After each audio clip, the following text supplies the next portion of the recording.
I had to go to the hospital 1, 2, 3, 4 times within a span of a week because my back gave out. My body gave in before my spirit did, and that was a sign for me to stop, take a look at everything that was going on, and realize you can't keep carrying what isn't meant for you to carry. I randomly woke up one day and there was so much pain in my lower back. I couldn't get out of bed. I eventually couldn't walk by myself, couldn't support myself. I had to use the walls to like walk around. And that's when I realized I should probably go to the hospital. I'm someone who doesn't really like to go to the hospital. So I really had to just realize like you are in that much pain that you do need help. That's what I've been up to basically. And at first, honestly, it felt like it was happening out of nowhere, but it's never really out of nowhere. There's always something happening in the background, and I had to take the time to figure out what was going on before I could ever come back into the world. The more that I reflected, the more that I realized that my body was feeling things that my mind was not looking at. I've always believed that our thoughts manifest into our reality, they manifest into our physical. And if that's true, then my back giving out wasn't random at all. It was actually my body's way of telling me to stop, pause, look at everything that's going on, get real with yourself, and stop carrying things that are not yours to carry, and stop abandoning yourself and really take a look at what you need to do right now.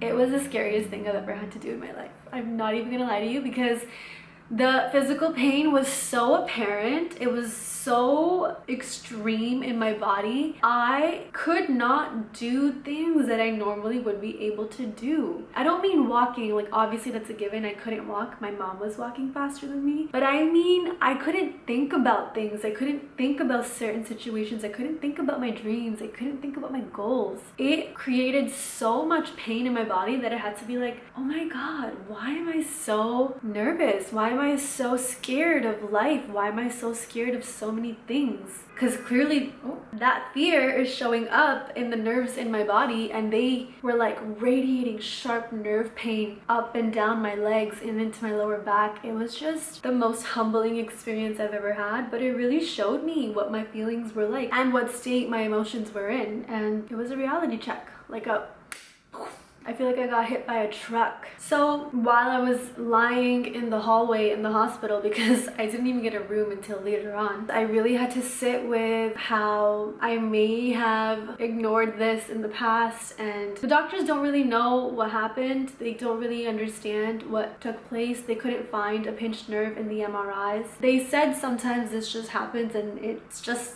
a thing. One of them said it could have been an autoimmune attack, and I was like, okay, I'm the eldest daughter, and there is some sort of causation.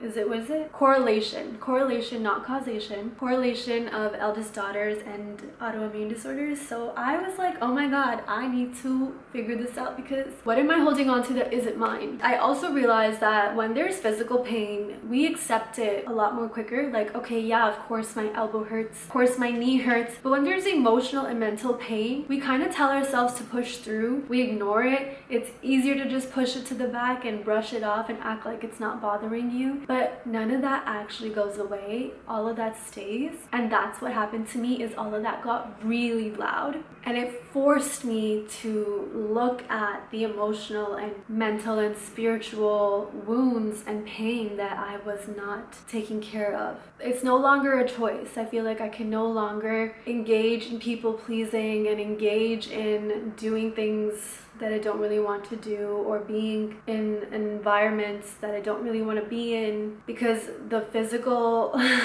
the physical manifestation of going against what I want and need is so severe, has been so severe, that I don't want to mess with that again. So I will do my best to honor that for myself. I learned so much, so I'm excited to go into everything that I learned in this experience in case it helps someone else. The first thing that I learned is that before your body screams, it whispers, okay? What that means is that before the pain gets really, really big, it's always quiet, And it's better to listen to it when it's quiet than when it is screaming in your face telling you that you need to get your shit together, okay? Number 2 is that rest is not optional. This is short and simple. I used to see rest as something that I could do after I worked really hard and that I deserve the rest. And now, no. Rest is required in order to work at a larger capacity. If I'm resting, you're resting fully. If I'm working, you're working fully. Be present where you are. There is no need to be on a rat race and move from urgency. If the urgency is coming from an inspired place where you're super excited and you're just bouncing off the walls and you want to go, amazing. But if the urgency is coming from a place of fear that I'm going to get left behind and I need to be on my grind and I need to do this and I need to do that, need versus want, that's when I will take a step back and calm down and go slow. Number 3, your body keeps the score. Let me go get my book. Hold on. My bed is messy.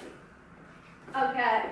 This book is not lying. It's not lying to us. It's a heavy read, for sure. Unprocessed feelings, stress, grief, that all stays in your body until you make space to see them, hold them, explore them, and release them. Your body will remember everything your mind tries to forget. That's why you don't feel good in certain spaces. That's why certain conditions and environments make you feel better. That is why you end up finding yourself in similar situations, because that just feels normal to you. It feels familiar to you, to your body, to your emotions. And so you think, this is what is good for me. This is where I feel safe. And so you stay there, even though that condition may not be the best for you. You think you're putting things to the back and you think you're getting away with it, but you're not. Nothing gets past you. Nothing gets past your body. It is so intelligent. It's insane. It's annoying, actually, okay?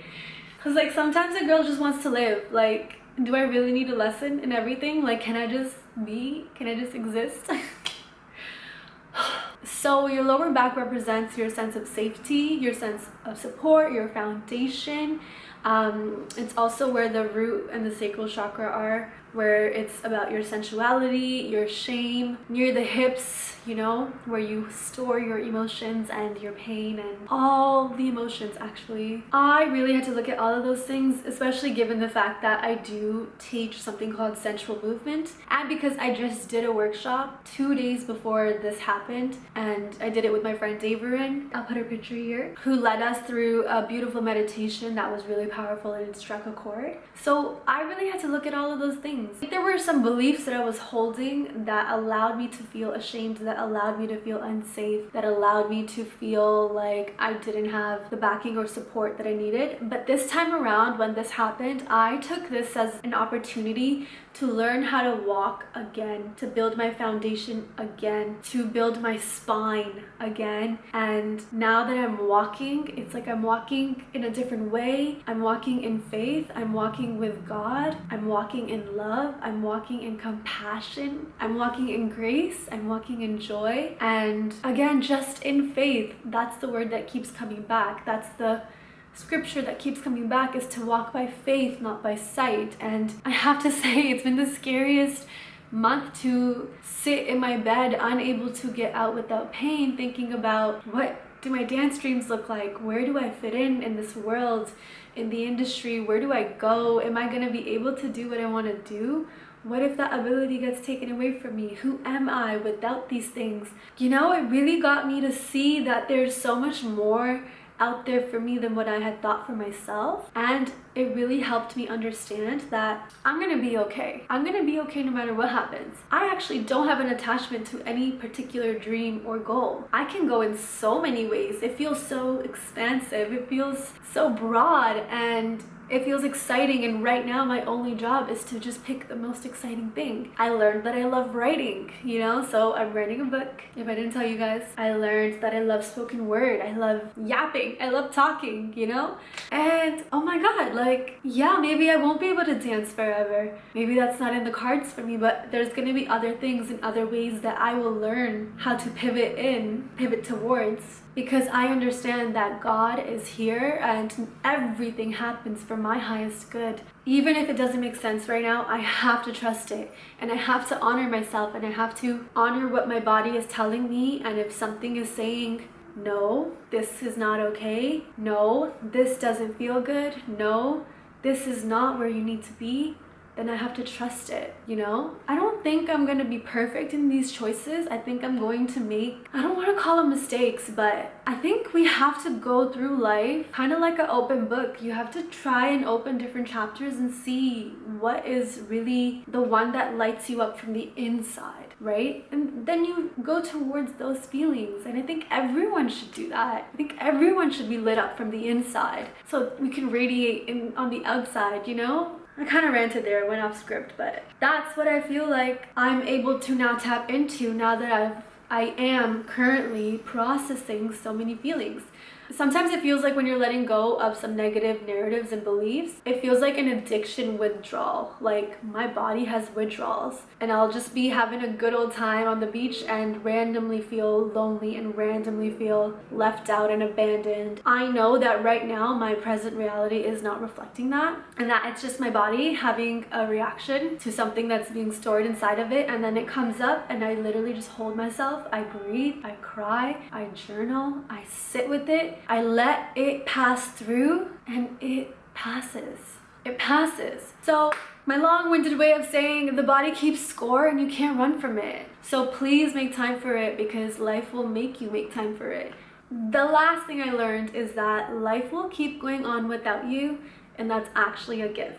When I stepped away, I had to work from home in this new job that I just started. I had to stop teaching. I couldn't walk. I couldn't cook for myself. I couldn't do a lot of things. I felt like, oh my goodness, like nothing is gonna go right, but nothing happened. My mom came and stayed with me. She helped me out, and the world didn't stop, you know? I had this fear come up that, oh, if I don't go to these events and I don't show up here, I will miss out on this opportunity and that opportunity. And then I had to remember that what is yours, and what's yours is not gonna miss you, and God's gonna find a way. If you need to be on a project, if you need to be in an event, if you need to be in a space, God's gonna find a way for you to get there. That's just it. So you can relax, you can step back, you can choose yourself, you can slow down, you can give yourself the space to give yourself whatever you need, and things will not collapse. It felt nice to step back, to choose myself, and see that my fears were illusions. Sure, I missed teaching, sure, I missed some things. I just gave myself the chance to be by myself, with myself, honor my needs, and not rush, because that is also such a blessing. I think sometimes we just need to let the universe have its way with us. Let God show you where you need to be. Give God a chance to move things around and show you what's meant for you, and then feel the awe of things falling into your lap without you having to be somewhere to go get opportunities, or without you having to be out and about hustling or showing up or whatever. Things can come to you. You know, you can call it in. What is yours is yours. It can't miss you. And I'm not saying you can just stay here all the time, but I'm saying in a moment of need, of sitting down and resting, it's okay to honor that without the fear of missing out on things and without the fear of things going wrong. It's a gift that you are not required to be present in a certain way, and things can still go well. It's truly a blessing. I'm still healing physically. I'm still not back at 100%. Things still hurt. I can't sit for too long. So I will be slowly making my way back. This injury forced me into solitude. The kind of solitude that strips all the noise away and leaves you with nothing but the truth. And that truth is just the fact that just existing and having breath, the ability to walk, your health, your sound mind, your open heart, your warm soul, that in itself is such a gift. Everything I do from here on is just such a cherry on top. Bloop, like a cute little cherry on top. I'm really grateful for it. So that's my rant. Thank you for coming to my TED Talk. Thank you all for being here even in my absence. I'm eternally grateful. I will talk to you guys soon. One love. Peace.